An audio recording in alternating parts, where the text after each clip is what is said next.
Mama, kuna nini? Mama, nini kimemkuta baba? Jamani, mimi sijui hata kimemkuta nini hapa. Tulikuwa tunaongea kaja tu hapa vizuri. Ananiambia nisikunje nguo nipumzike, nimechoka. Nashanga damu. Damu zinatoka damu. Una nini damu?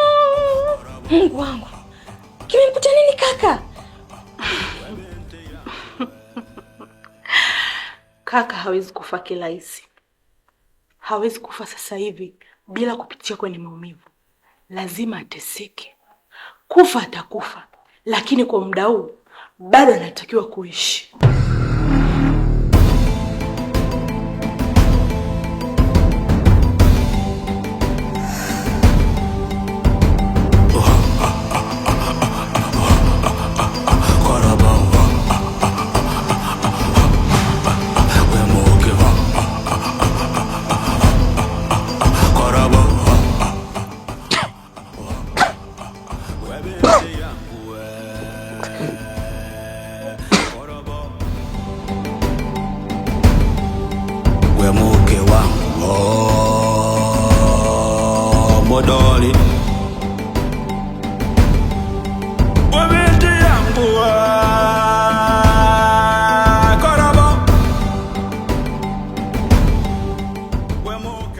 Rafiki zangu, kwa hii kitu kama Mdoli na baba Karobo hawajaachana, sidhani. Jamani, naona kama vile tunachelewa. Hemu Roy, mfuadie haraka sana iwezekanavyo wewe Mdoli. Alafu kesho tutaenda kwa baba Karobo tuone kitu gani kinachojiri.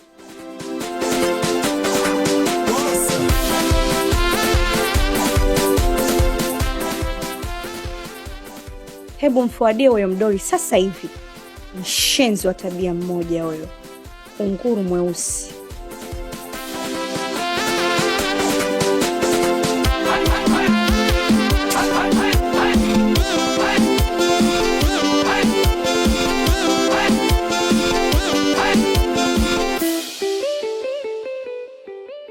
Lakini jamani, mimi naona kama hiyo picha tungeiangalia kwa makini zaidi. Pamoja na kuwa toka jana tumeshinda nayo, tumelala nayo, ila sioni kama kuna ubaya kama tutaendelea kuiangalia kwa makini ili kusudi tuwe tuna uhakika na hiki kitu ambacho tunataka kukifanya. Je, tumeridhika? Na Mdoli akiiona ni kweli ni ataamini? Maana hapa tunachokitaka ni kumwaminisha ili mradi tu mambo yetu yatiki, na sio vinginevyo.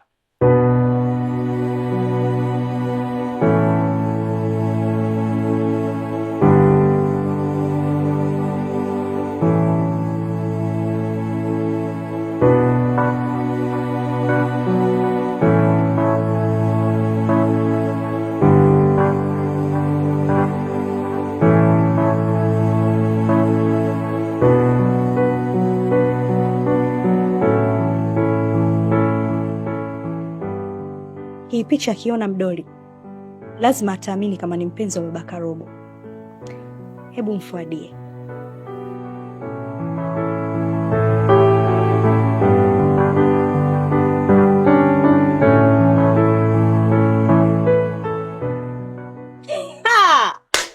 Imetiki hiyo.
Mungu wangu, huyu Anti Kizibo ni mzima, sio mwehu.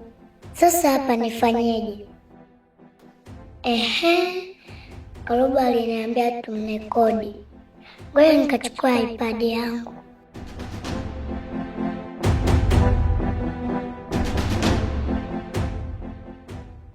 Kwa nini namchelewesha hivi? Inatakiwa kaka aanze kuteseka kuanzia sasa hivi, kisha ndo nimmalize. Baada ya yeye kumalizika, nimuue kabisa wifi mdogo, alafu niimiliki hii nyumba yote.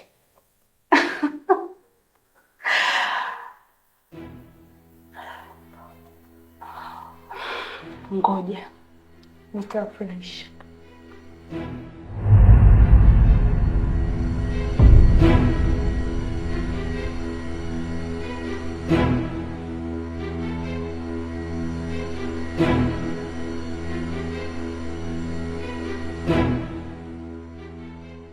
Yes. Sasa nikimwonyesha baba na mama watanielewa.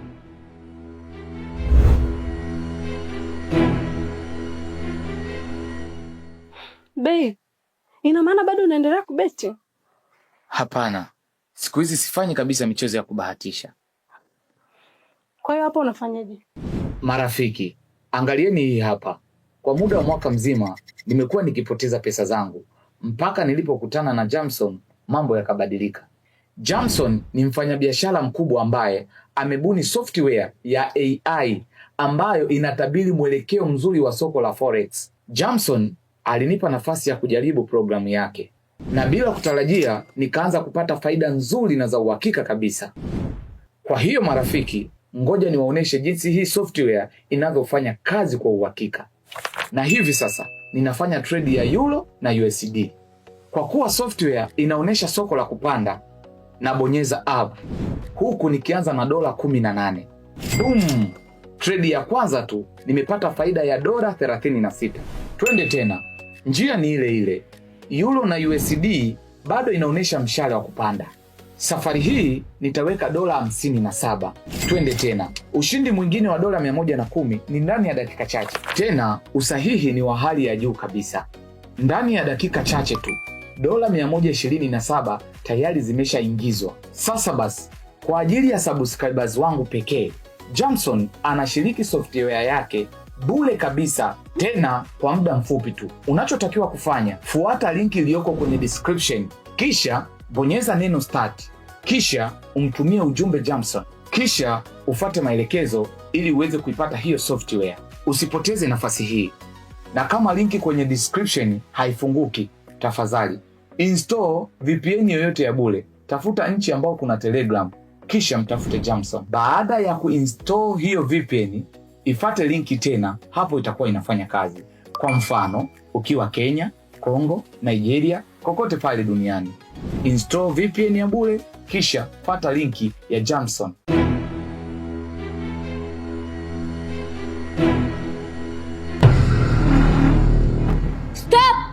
Stop Lufa!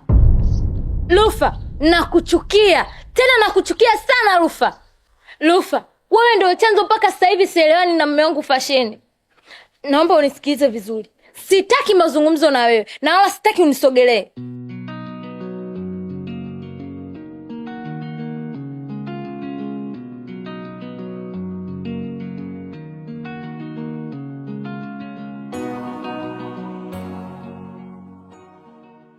Nasra, mimi sije kusimamisha hapa ili turudiane.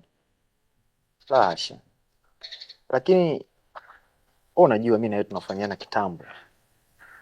Sasa si ungwana eti nakuona unapita nisusalimie. Kweli? Kwa hata yote unayoona sio kinini hapo. Mimi nikusalimie tu.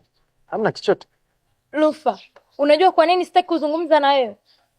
Ni kwa sababu mara ya kwanza wakati unaniomba msamaha, mume wangu alikuwa pembeni anatuona. Kwa hiyo, tangu siku ile mpaka hivi leo mimi na mume wangu hatupo sawa kabisa. Hivyo basi, sitaki mazoea na wewe. Maana unavyoendelea kunizoea hivyo, mume wangu kule anazidi kukasirika.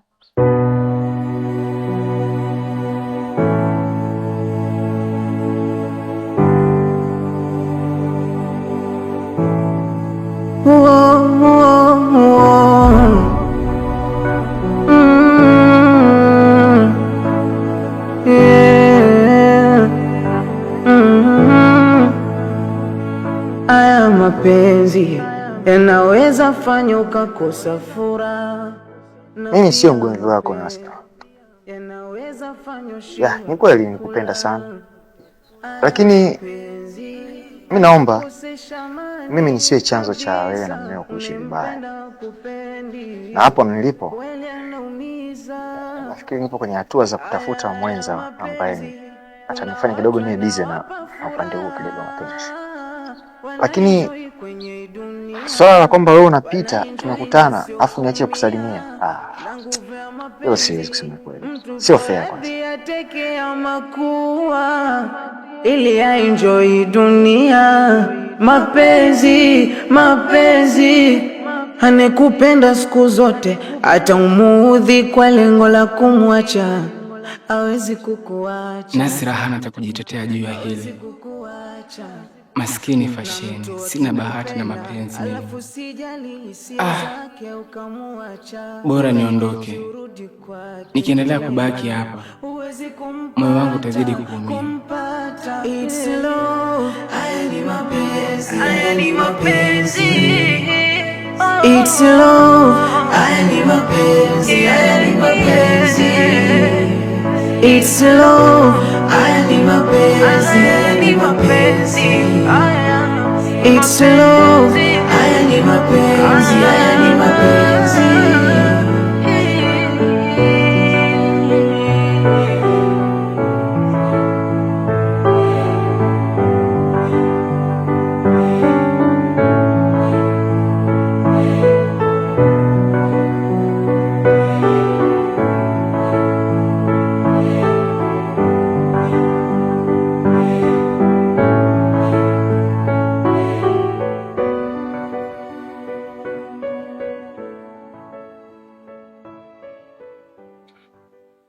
Baby. Yes. Samahani, kama ninachoongea nitakukwaza, lakini mimi tabia inanikera. Kwa hiyo nimeona bora tu niongee. Sawa, naweza kuongea. Unajua mimi sipendezwi kabisa na hiyo tabia yako ya kugeuza nyumbani kwa ofisini.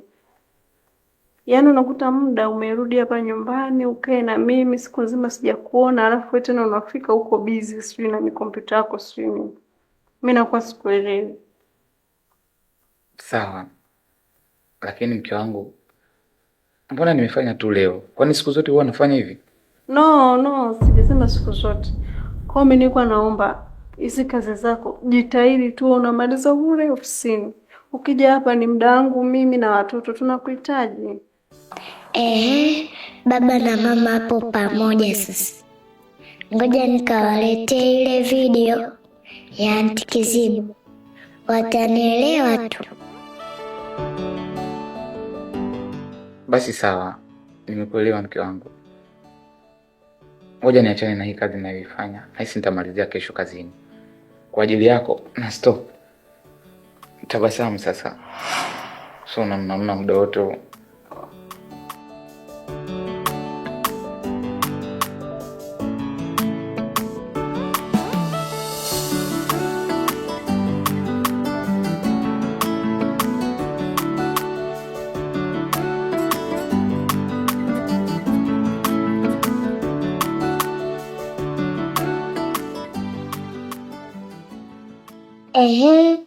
Baba na mama, leo nataka niwaonyeshe ukweli wote kuhusu Aunty Kizibo. Mimi nilisema Aunty Kizibo ni mzima, hamkuamini. Sasa nilimrekodi. Ngojeni niwaonyeshe. Mama, Aunty Kizibo si huyu.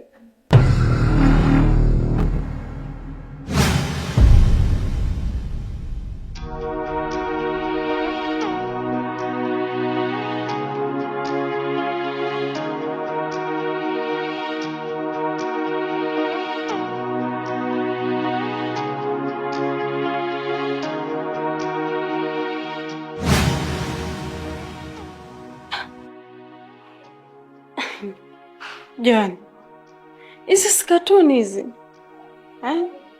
Katuni ndio anasema Aunty Kizibo? Kwa hiyo katuni ndio Aunty Kizibo? Hawa.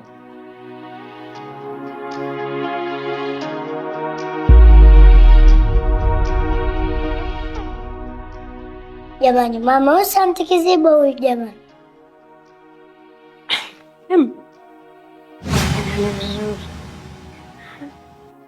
Jamani, si katuni hizi jamani. Au mimi ndo usioni?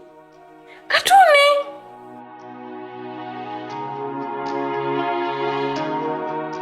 Jamani. Kwa hiyo katuni ndio unamfananisha Anti Kizibo. Wewe tatizo lako unapenda katuni. Ushaanza kumfananisha anti yako na makatuni. Lakini mke wangu, hii issue ya watoto kumwambia kwamba Kizibo ni mzima, mbona kama inazidi kuenea humu ndani? Kuna kitu kinakitilia mashaka, kwa sababu hata wewe juzi umekuja kuniita chumbani, umeona Kizibo ni mzima. Karobo ile siku katuambia ni mzima. Huyu kaja kutuita kwamba ni mzima. Kuna jambo hapa, hawa watoto tusiwapuuze. Mimi mwenyewe nina mashaka, lakini wacha inyeshe tujue panapovuja. Sawa. Haya, mimi ndo kacheza chumbani. Karobo anakuja, sawa?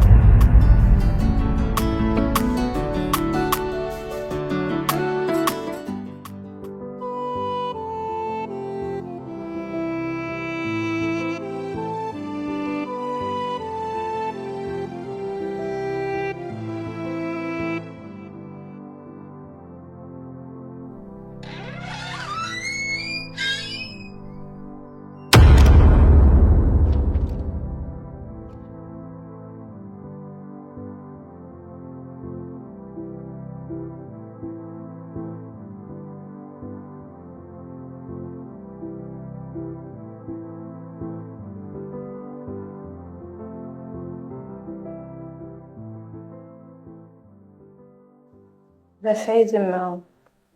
Sasa saizi mume wangu. Hiyo saizi ya mkanda ama saizi ya suruali? Mke wa mtu. Tangu jana umetoka hapo unanirudia leo saa 9 hivi. Alafu unanirudia na nguo nyingine. Jana uliondoka na nguo zingine, leo unanirudia na nguo zingine. Kwa hiyo kumbe unaondoka na begi la nguo, si ndio? Mungu naomba nisamehe. Kulikuwa kuna kazi tu kidogo na wale marafiki zangu. Sasa nikaona bwana nimalizie kabisa.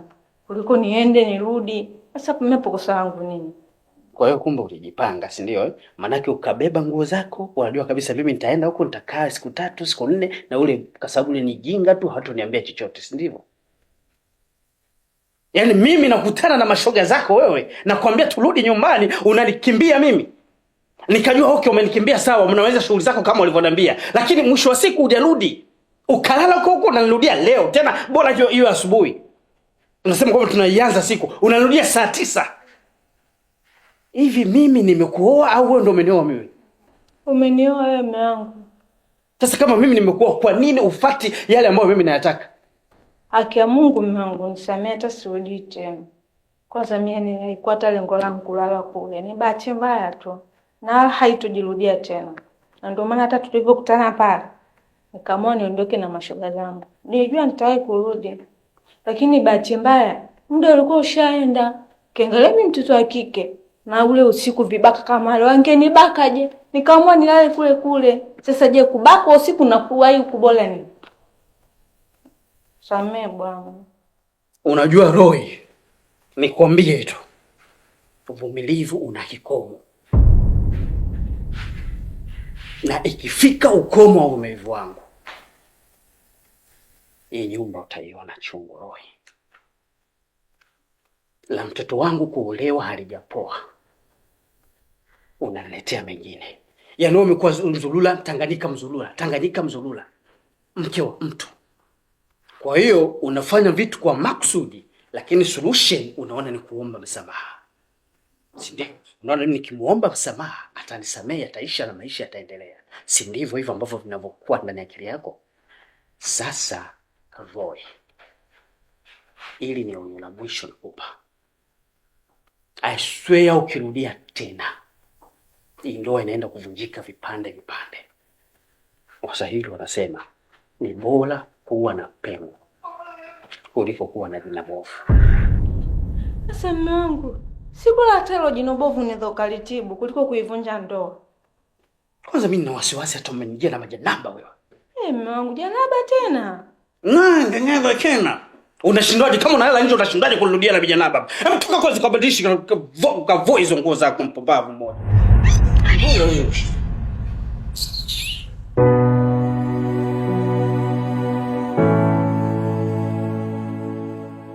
Jana mke unaliambia lakini hata alielewi. Kazi ya mashoga ni kufundishana tu malaya tu. Kama unalala nje kwa hao mashoga zako, hata watashindwa kukupa wanaume.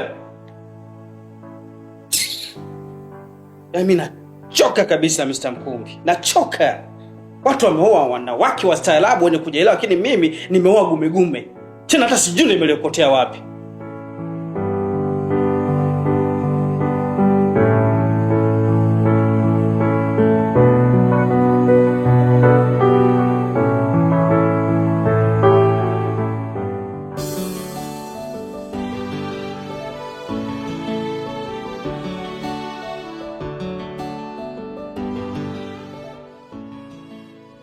Mume wangu, changamoto nyingi sana zinazidi kutawala humu ndani, na mimi moyo wangu yani naogopa sana kupoteza wewe, na kila ninapokutazama furaha yangu naiona kwenye macho yako. Usijali mke wangu, niko na wewe bega kwa bega mpaka pale utakapojifungua. Labda nikwambie kitu kimoja mke wangu. Mimi hapa ni mlinzi wako mwema. Hivyo basi ningependa uniamini.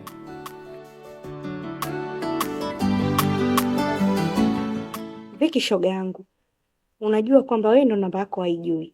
Isitoshe hata wewe mwenyewe vile vile hakujui. Kwa hiyo mpigie ili umwambie. Katika simu yake kuna ujumbe umeingia kwa njia ya WhatsApp. Sawa. Usijali. Ngoja nimpigie.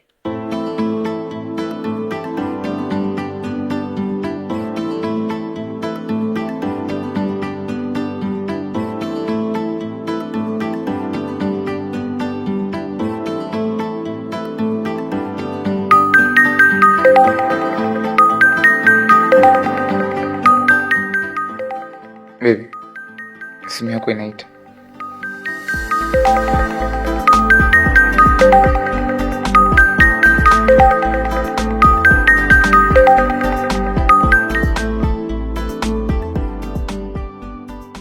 Hello? Naongea na nani? Samani. Najua kama hunifahamu, lakini mimi ninakufahamu. Na bila shaka natumaini naongea na Mdori, eh? Ndiyo, ndo mimi. Samani dada. Mimi ni msamaria mwema tu kwako. Kuna jambo moja nimeliona linaendelea kwa mume wako. Kwa hiyo mimi nikaona ni bora ni kupatie taarifa ili ukae ukilijua na ili ujue kwamba unafanyaje. Iko hivi. Mume wako anapoenda kazini kuna mwanamke huwa anatoka naye. Lakini nikafanikiwa kumpiga picha akiwa na huyo mwanamke. Na nimefanikiwa kukutumia kwenye simu yako kwenye upande wa WhatsApp. Hivyo basi, naomba ufungue upande wa WhatsApp. Utaiona hiyo picha. Na pia utaweza kumuona huyo mwanamke ambaye unashia naye mume.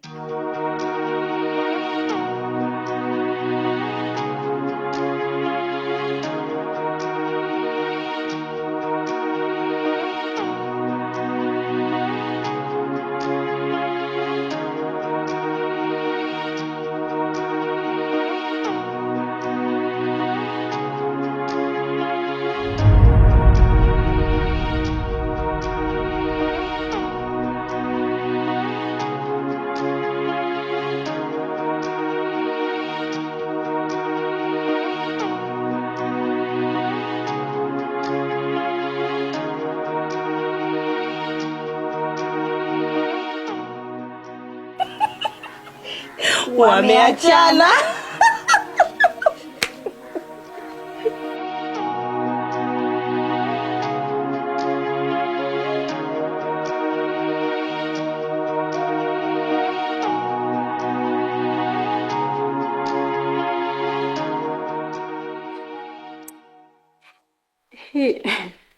Hii ni nini tena?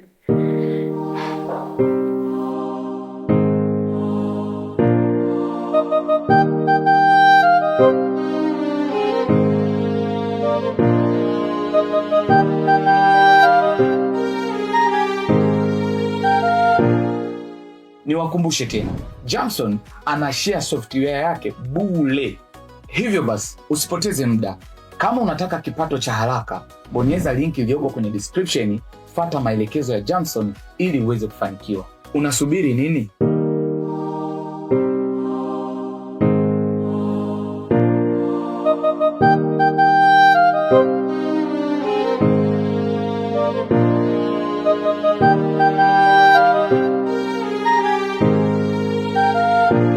Kweli binadamu nimeamini kweli hawana jema, eti kisamali wamenifanyia husuda nikawa kilema na mke wangu.